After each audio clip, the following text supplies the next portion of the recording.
டேய் அந்த நான்சென்ஸ் ஜாப்லாம் ஓட்டியாச்சா? ஏண்டா கிளைண்ட்டுக்கு இன்னைக்கு டெலிவரி கொடுக்கணும்னு சொல்லிட்டு இருக்கேன்னு ஓட்டாம சார், இருக்கு. ஓட்டி முடியணும் அதை. நீங்க கேட்ட ஸ்கில் செட்லயே ஒரு பையனை கூட்டு வந்துட்டேன் சார். நான் ஃபர்ஸ்ட் ரவுண்ட் முடிச்சிட்டேன், டெக்னிக்கல் ரவுண்ட் மட்டும் கொஞ்சம் பாத்துக்கங்க. சரி ஓகே சார், நான் பார்த்துறேன். நீங்கள் போங்க. தேங்க்ஸ். சொல்லுப்பா, என்னப்பா படிச்சிருக்கு நீ? B mechanical.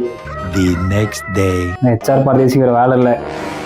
ரோட்டில் போகிறவங்களாம் எடுத்துன்னு வந்து இன்டர்வியூன்னு எடுத்துன்னு வந்து விட வேண்டியது. சரி சார், சார் வணக்கம் சார். எப்படி சார் இந்த பையன்? சார் என்ன சார் நீங்கள் பையன் சேலரி எல்லாமே ஓகே ரீசெட்டிங் போட தெரியல சார் இந்த பையனுக்கு. நல்ல பையன் மேடம், சும்மா சொல்லக்கூடாது. கெஞ்ச அடிப்பான் அவ்வளவுதான். சார், ஒரு 2 நாள் ட்ரைனிங் கொடுத்தா பண்ணிடுவானே சார். சார் எல்லாருக்கும் தலை மேலே வேலை இருக்குது சார். இது எப்படி சார் ட்ரெயின் பண்ணுறது? நான் என்ன இன்ஸ்டியூட்டை வச்சு நடத்திட்டு இருக்கோம் ட்ரெயின் பண்ணுறதுக்கு. எல்லாம் தெரிஞ்ச பையனா 20,000 சம்பளத்தில் சீக்கிரமாக போய் கூட்டுவாங்க போங்க. செட்டிங் எல்லாம் தெரிஞ்ச பையனா 20,000 ரூபாய்க்கு. ப்ரோக்ராம் தெரிஞ்சா கூட நல்லது தான். 20,000 ரூபாய்க்கு. மேனேஜ்மெண்ட்ல இருக்கிறவனுக்கு அறிவே இல்லை. ஒரு நாள் மிஷின் சும்மா நிற்குது, 5,000 10,000 லாஸ் ஆகுது. அதெல்லாம் அவனுக்கு கணக்கு தெரியாது. இதுவே நான் ஸ்கில்லாக ஒரு பர்சனை கூட்டு வந்தா 2,000 3,000 கொடுக்க யோசிக்கிறானுங்க. இதே ஸ்கில் இல்லாதவனை கூட்டு வந்தா 2 நாள் 3 நாள் ட்ரைனிங் கொடுக்க யோசிக்கிறானுங்க. இந்த கம்பெனி எப்படியோ உருப்பிட போகுதோ.